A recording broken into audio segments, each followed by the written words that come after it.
जय हिंद साथियों, आज के इस क्लास में आप सभी का बहुत बहुत स्वागत है। तो साथियों, आप लोगों का बहुत ही ज़्यादा कमेंट आ रहा था कि बिहार पुलिस के लिए कोई स्पेशल अच्छा सा साइंस का प्रैक्टिस सेट स्टार्ट कीजिए। तो साथियों, आज से आपका साइंस विज्ञान का प्रैक्टिस सेट स्टार्ट होता है। आज आपका सेट 1 चलेगा और इसका समय रहेगा शाम 7:30 बजे से। तो चलिए इसी के साथ आज के सेट को स्टार्ट करते हैं। तो फटाफट से आप लोग लाइव चैट के साथ जुड़ जाइए। तो साथियों, आज का पहला क्वेश्चन देखिए, किस बल के कारण ब्लैक बोर्ड पर चौक से लिखने पर अक्षर उभर जाते हैं? चलिए क्वेश्चन नंबर 1 के लिए आप लोग आंसर बताइए। आसंजक बल, ससंजक बल, छीन बल या फिर डी, इनमें से कोई नहीं। और देखिए, जो भी साथी चैनल पर पहली बार आए हैं, आप लोग क्लास टाइमिंग को नोट कर लीजिए। साइंस का क्लास आपको शाम में 7:30 बजे मिलेगा और मिक्स प्रैक्टिस सेट जिसमें history, polity, geography, science, maths, Hindi, व्याकरण, ये मिक्स आपको मिलेगा रात 8 बजे की क्लास में। तो किस बल के कारण ब्लैक बोर्ड पर चौक से लिखने पर अक्षर उभर जाते हैं? तो इसका सही जवाब क्या है? आसंजक बल के कारण। यहाँ पर ए ऑप्शन आपका सही जवाब है, आसंजक बल। ठीक है, चलिए आगे बढ़ते हैं। दूसरा क्वेश्चन देखिए, पृथ्वी के केंद्र पर सरल लोलक का आवर्तकाल कितना होता है? चलिए क्वेश्चन नंबर 2 के लिए आप लोग आंसर बताइए। और ये जो 2 नंबर क्वेश्चन है, पिछले बार 2024 में जो बिहार पुलिस का एग्जाम हुआ था उसमें ये क्वेश्चन आया था।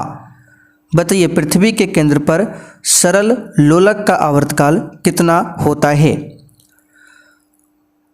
तो आवर्तकाल का फॉर्मूला एक होता है, हमने आपको पहले भी बताया था। टी बराबर क्या होता है? 2π इंटू √L/g। अब यहाँ पर आपको g का मान पता करना है, तो पूरा t का मान आ जाएगा। और हमने g का मान आपको बताया था अलग अलग स्थान पर अलग अलग होता है।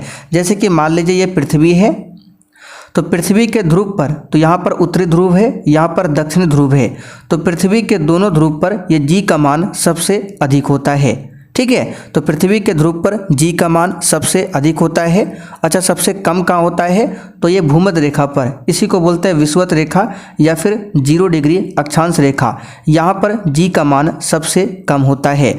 अच्छा, g का मान शून्य कहाँ पर होता है? तो पृथ्वी के केंद्र पर g का मान क्या होता है? शून्य होता है। तो यहाँ पर बोला गया है पृथ्वी के केंद्र पर सरल लोलक का आवर्तकाल कितना होगा? तो केंद्र पर तो g का मान शून्य होगा, तो g के स्थान पर क्या रखेंगे? शून्य। तो g के स्थान पर अगर हम शून्य को रखेंगे तो ये L/, क्या हो जाएगा? शून्य। ठीक है, और ये पूरा जब सॉल्व करेंगे तो ये आएगा इन्फिनिटी, यानी कि अनंत। तो इसका आंसर हो जाएगा बी ऑप्शन, अनंत। और देखिए साथियों, ये जो दोनों क्लास है, दोनों क्लास का PDF अगर आपको आंसर के साथ चाहिए वो आपको एप्लीकेशन पर मिल जाएगा। साथ में बिहार पुलिस का नोट्स, बिहार पुलिस का क्वेश्चन बैंक और स्पेशल बिहार GK का नोट्स, और साथ में क्लास में हम आपको जो भी एक्स्ट्रा क्वेश्चन बताते हैं वो पूरा आपको 1 लाइनर फॉर्म में लिखा हुआ चाहिए। तो ये व्हाट्सअप नंबर है 9631887058। इस व्हाट्सअप नंबर पर मैसेज करके बता सकते हैं, आपको सब जानकारी मिल जाएगा, सब PDF आपको कहाँ पर मिलेगा। अगला क्वेश्चन देखिए, मनुष्यों के लिए शोर सहसीमा लगभग होती है। साथियों, एप्लीकेशन पर आपको पिछले 10-12 साल का जो बिहार पुलिस का क्वेश्चन बैंक है वो आपको 1 लाइनर फॉर्म में मिल जाएगा। क्लास का नोट्स भी आपको मिलेगा 1 लाइनर फॉर्म में। ठीक है, तो जो पीछे हमने आपको नंबर लिखाया उस पर मैसेज कीजिए। तो मनुष्यों के लिए शोर सहसीमा लगभग कितनी होती है? तो WHO की बात करें, वर्ल्ड हेल्थ ऑर्गेनाइजेशन, इसके अनुसार जो 45 डेसिबल की ध्वनि है ये सामान्य बातचीत के लिए होती है।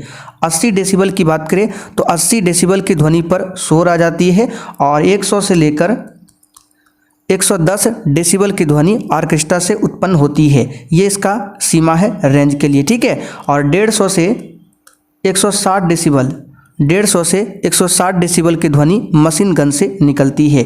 तो इसमें बताना है मनुष्य के लिए शोर सहसीमा जो लगभग होती है ऑप्शन के अकॉर्डिंग 80 डेसिबल।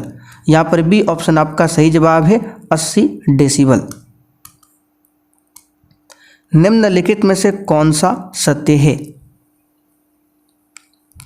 बताइए, इसमें से कौन सा सत्य है? तो यहाँ पर इसका आंसर क्या होगा? देखिए कूलॉम ने एक नियम दिया था। क्या नियम दिया था? आवेश बराबर क्या होता है? धारिता गुना वोल्टेज। धारिता गुना वोल्टेज। आवेश को Q से लिखते हैं, धारिता को किससे लिखते हैं? C से, वोल्टेज को V से, यानी Q बराबर CV। ये कूलॉम का नियम है। तो यहाँ पर देख सकते हैं बी ऑप्शन में दिया हुआ है Q बराबर CV। अगला क्वेश्चन, बल की चुंबकीय रेखाओं के गुणों के संबंध में सही कथनों पर चयन कीजिए। यहाँ पर आपको कूट के माध्यम से आंसर बताना है कौन सा सही होगा। तो देखिए बल की चुंबकीय रेखाएं कभी भी प्रतिच्छेद नहीं करती है, ये बिल्कुल सही है। ठीक है, तो ये वाला कथन आपका सही है। बल की चुंबकीय रेखाएं कभी भी प्रतिच्छेद नहीं करती है। वे ध्रुवों की तुलना में भूमध्य रेखा पर अधिकतम होती है, ये गलत है। चुंबकीय रेखा जो होता है ध्रुवों की तुलना में नहीं, भूमध्य रेखा की तुलना में ध्रुव पर अधिकतम होती है। तो बी ऑप्शन आपका क्या हो गया? गलत हो गया। चुंबकीय बल रेखाएं दक्षिणी ध्रुव से प्रारंभ होकर उत्तरी ध्रुव पर समाप्त हो जाती है, ये भी गलत है। चुंबकीय बल रेखाएं जो है उत्तरी ध्रुव से स्टार्ट होती है, ठीक है, ना कि दक्षिणी ध्रुव से। तो चुंबकीय बल रेखाएं जो है उत्तरी ध्रुव से प्रारंभ होती है और दक्षिणी ध्रुव पर समाप्त होती है, लेकिन यहाँ पर गलत लिखा है, उल्टा लिखा है। ठीक है, तो ये कथन भी गलत। बल की चुंबकीय रेखाएं चुंबक के पिंड तक फैली हुई निरंतर वक्र में बंद होती है, ये भी आपका सही है। तो ए और डी वाला कथन जो है आपका सही है। तो यहाँ पर देख सकते हैं सी ऑप्शन में दिया है ए और डी। चुंबकीय क्षेत्र की एसआई इकाई क्या है?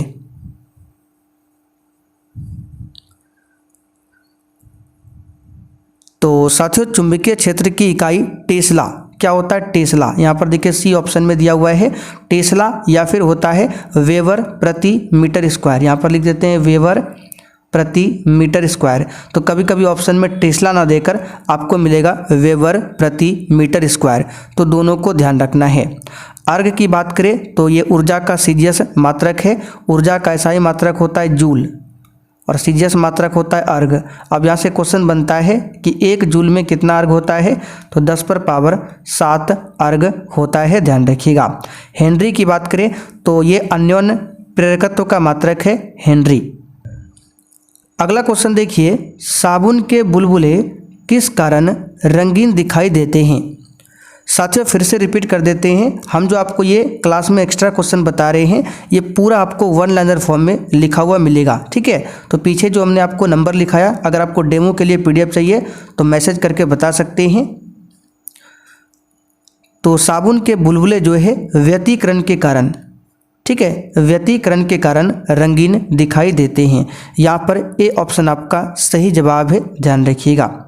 अच्छा, वर्षा की जो बूंदें गोल होती है वो किसके कारण? तो पृष्ठ तनाव के कारण। एक क्वेश्चन यहाँ से और पूछा जाता है कि सुई जो है पानी पर तैरती रहती है। आपने देखा होगा अगर सुई को पानी पर रखेंगे तो तैरेगा, तो किसके कारण होता है? इसी पृष्ठ तनाव के कारण। निम्नलिखित को मिलाएं। चलिए यहाँ पर उच्चतम अपवर्तन, सबसे कम अपवर्तन, एक कार की headlights, side rear view mirror. तो देखिए सबसे अधिक अपवर्तन किसका होता है, यानी सबसे अधिक अपवर्तनांक जो होता है हीरा का होता है, 2.42। सबसे अधिक अपवर्तनांक पूछे तो हीरा का, तो ए का आपका हो जाएगा 3। सबसे कम अपवर्तनांक पूछे तो बर्फ का होता है, सबसे कम बर्फ का, सबसे अधिक हीरा का, ये भी आपको ध्यान रखना है। ए का 3, बी का 4। एक कार की हेडलाइट्स में अवतल दर्पण होता है और साइड रियर व्यू मिरर में क्या होता है? उत्तल दर्पण। तो ए का 3, बी का 4। देखिए किस ऑप्शन में? ए का 3, बी का 4। यहाँ पर देख सकते हैं ऑप्शन ए में ही दिया ए का 3, बी का 4, सी का 2, डी का 1। सी का 2, डी का 1 बिल्कुल सही है। चलिए आगे देखते हैं। नेत्रदान में व्यक्ति आँख के किस अंग को दान करता है? बिल्कुल आपके सिलेबस पर आधारित क्वेश्चन है। कॉर्निया भाग को दान किया जाता है। अच्छा, आँख में जो प्रतिबिंब बनता है वो कहाँ पर बनता है?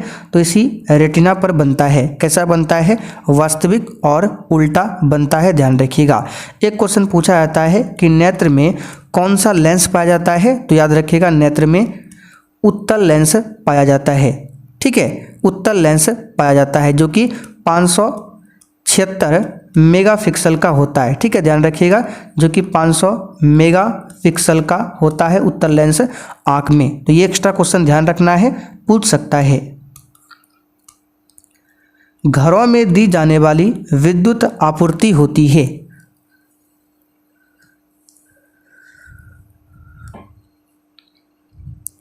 तो घरों में जो विद्युत दी जाती है, अगर आपको वोल्टेज में पूछे कितना होता है, तो 220 से 240 वोल्टेज की आपूर्ति होती है, एसी आपूर्ति। ठीक है, वोल्टेज में। अगर हर्ट्ज में पूछे तो 50 हर्ट्ज, और अगर एम्पियर में पूछे, जो कि पूछा गया है, तो 5 से 15 एम्पियर। यहाँ पर ए ऑप्शन आपका सही है। तो तीनों को ध्यान रखना है, वोल्टेज में 220 से 240, हर्ट्ज में 50 और एम्पियर में 5 से 15 एम्पियर। आधुनिक रसायन शास्त्र का जनक किसे माना जाता है? अब यहाँ से देखिए, क्वेश्चन ध्यान रखिएगा, ये जो 5 एम्पियर है, 5 एम्पियर धारा का प्रयोग बल्ब, टीवी, रेडियो आदि में होता है, और 15 एम्पियर का इस्तेमाल हीटर, आयरन, फ्रिज, ये सभी में 15 एम्पियर का इस्तेमाल होता है। तो यहाँ पर इस क्वेश्चन का आंसर क्या होगा? एंटोनी लेवोजियर। एंटोनी लेवोजियर को आधुनिक रसायन शास्त्र का जनक माना जाता है। मेंडलीव की बात करें तो मेंडलीव ने आधुनिक आवर्त नियम दिया था। ऑटो हन ने क्या किया था? तो ऑटो हन ने परमाणु बनाने का प्रथम प्रयास किया था, और प्रोटॉन का नामकरण किया था रदरफोर्ड ने, लेकिन प्रोटॉन के खोजकर्ता कौन है? गोल्डस्टीन। घड़ियों में इस्तेमाल किया जाने वाला क्वार्ट्ज कौन सा है? यह है SiO2। बी ऑप्शन यहाँ पर सही है। आगे देखिए, पौधों के जीवन के लिए आवश्यक तत्वों की संख्या कितनी है?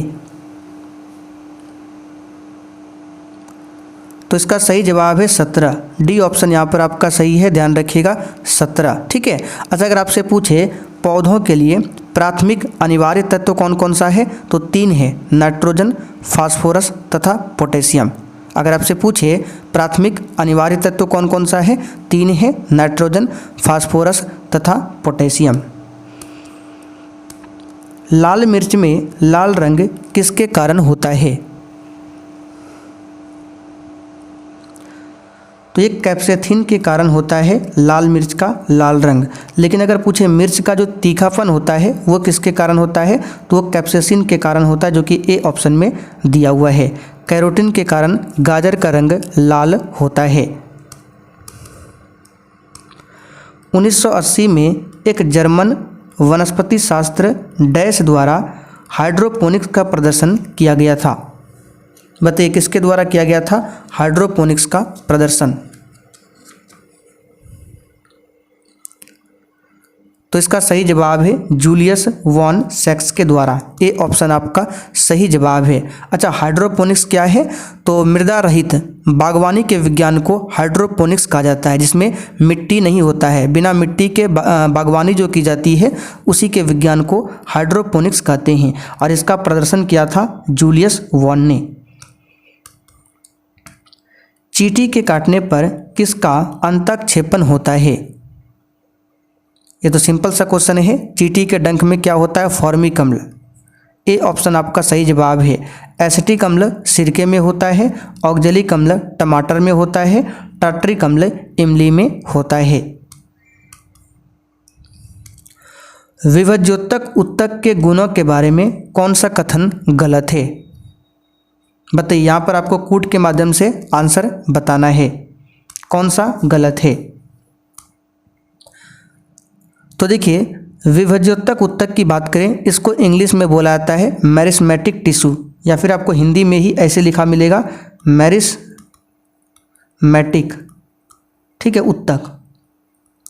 तो दोनों नाम ध्यान रखिएगा, तो विभज्योतक उत्तक या फिर मैरिस्मेटिक उत्तक।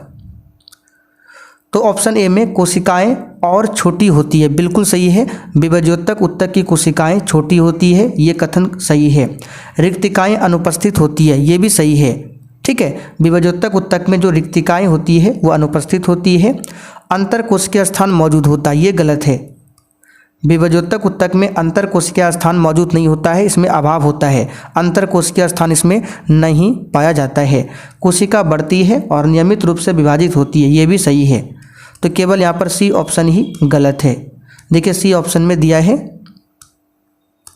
अगला क्वेश्चन, कोशिकाएं जो एक बार मृत हो जाने पर जीवन काल में प्रतिस्थापित नहीं हो सकती है, बताइए कौन सी कोशिका है। तो देखिए कुछ कोशिकाएं ऐसे होते हैं जो वास्तव में कभी भी प्रतिस्थापित नहीं होती है, यानी एक बार अगर नष्ट हो जाएगा दोबारा वापस वो नहीं, उसका निर्माण नहीं होगा। तो वो कौन सा है, वो है नेत्र लेंस की कोशिका। अगर एक बार नष्ट हो जाएगा तो वापस वो निर्माण नहीं होता है। बाकी त्वचा कोशिका ये वापस फिर से निर्माण हो सकता है, यकृत भी, लाल रक्त कोशिका ये हो जाएगा सभी, लेकिन नेत्र लेंस की कोशिका दोबारा ये प्रतिस्थापित नहीं होती है। निम्नलिखित को मिलाएं, कॉलम 1 कॉलम 2, कार्बोहाइड्रेट, प्रोटीन, वसा, विटामिन। तो कार्बोहाइड्रेट का काम क्या है, शरीर को ऊर्जा का मुख्य स्रोत प्रदान करना, तो ये तो आ जाएगा 4। प्रोटीन का काम है अमीनो अम्ल से बना, प्रोटीन जो है अमीनो अम्ल से बना होता है, तो यहाँ पर बी का 1, यानी ए का 4 बी का 1। देखिए किस में है, ए का 4 बी का 1, ए का 4 ए का 4 बी का 1। यहाँ पर देख सकते हैं ए का 4, यहाँ पे बी कर लीजिए, एक भी ऑप्शन में बी का 1 नहीं दिया हुआ है।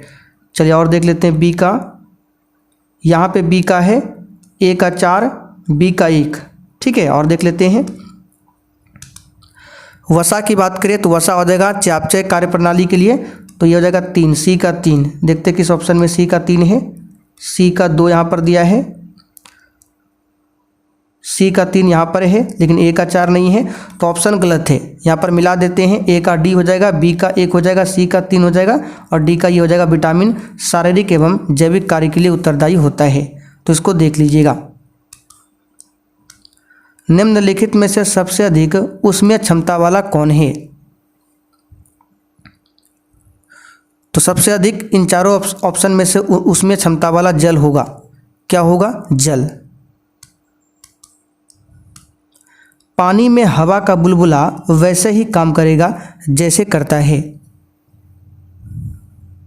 सिंपल सा क्वेश्चन है, अवतल लेंस।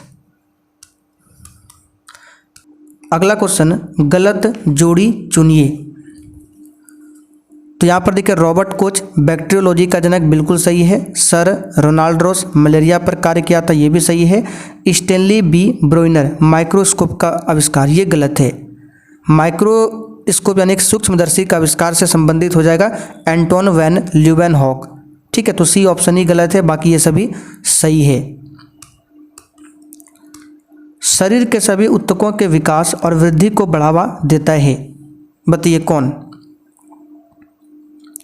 सही जवाब है ग्रोथ हार्मोन, यानी कि जीएच।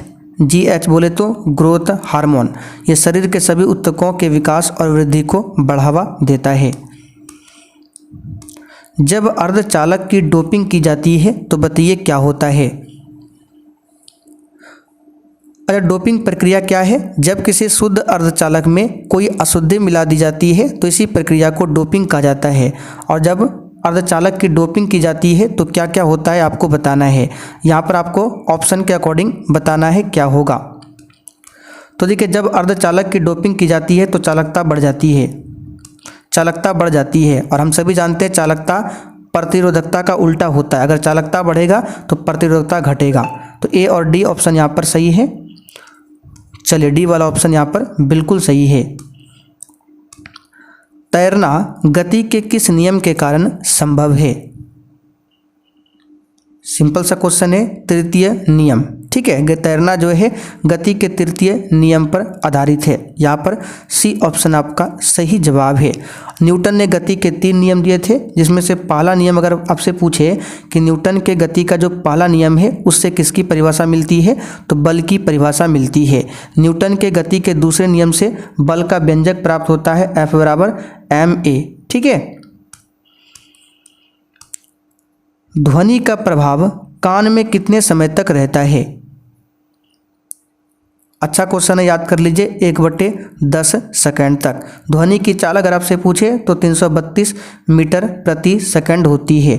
ध्वनि एक प्रकार का अनुदैर्घ्य तरंग है। आगे देखिए, निम्नलिखित में से किस हार्मोन में आयोडीन मिली होती है? तो सिंपल सा क्वेश्चन है, थायरोक्सिन हार्मोन, इसमें आयोडीन मिला हुआ होता है। टेस्टोस्टेरोन क्या है? ये एक पुरुष लिंग हार्मोन है, टेस्टोस्टेरोन। और इंसुलिन के बारे में आप सभी जानते हैं, ये अग्नाशय से निकलता है, ठीक है, अग्नाशय के बीटा सेल से। इसकी कमी से मधुमेह बीमारी होती है।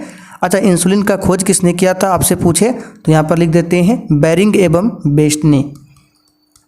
बेरिंग एवं बेस्ट ने 1921 में इंसुलिन का पता लगाया था, ठीक है। अच्छा, विश्व मधुमेह दिवस कब मनाया जाता है? आप लोग कमेंट करके बताइए। आखिरी क्वेश्चन, किसी वस्तु का चंद्रमा पर भार डैश इसका पृथ्वी पर भार होता है? तो सिंपल सा क्वेश्चन 1/6, सी ऑप्शन यहाँ पर सही है। तो साथियों, आज का साइंस का प्रैक्टिस सेट आपका यहीं पर कंप्लीट होता है। अब आप लोग कमेंट करके बताइए आपने 30 प्रश्न में से आज कितने क्वेश्चन सही किए हैं। और जिनको भी पीडीएफ चाहिए आपको क्या करना है आपको बता देते हैं। सबसे पहले आपको प्ले स्टोर को ओपन करना है। उसके बाद क्या करना है, यहाँ पर देख सकते हैं ये वाला एप्लीकेशन आपको डाउनलोड करना है। डाउनलोड करने के बाद आगे क्या करना है, यहाँ पर आपको हमारा व्हाट्सअप नंबर मिल जाएगा, ठीक है। इस पर मैसेज कर सकते हैं, या फिर जिसको जानकारी है ऑल कोर्स पर क्लिक कीजिए। फिर ऊपर में बिहार पुलिस का बैच मिल जाएगा, यहाँ पर पेमेंट करके इस बैच को परचेज कर सकते हैं।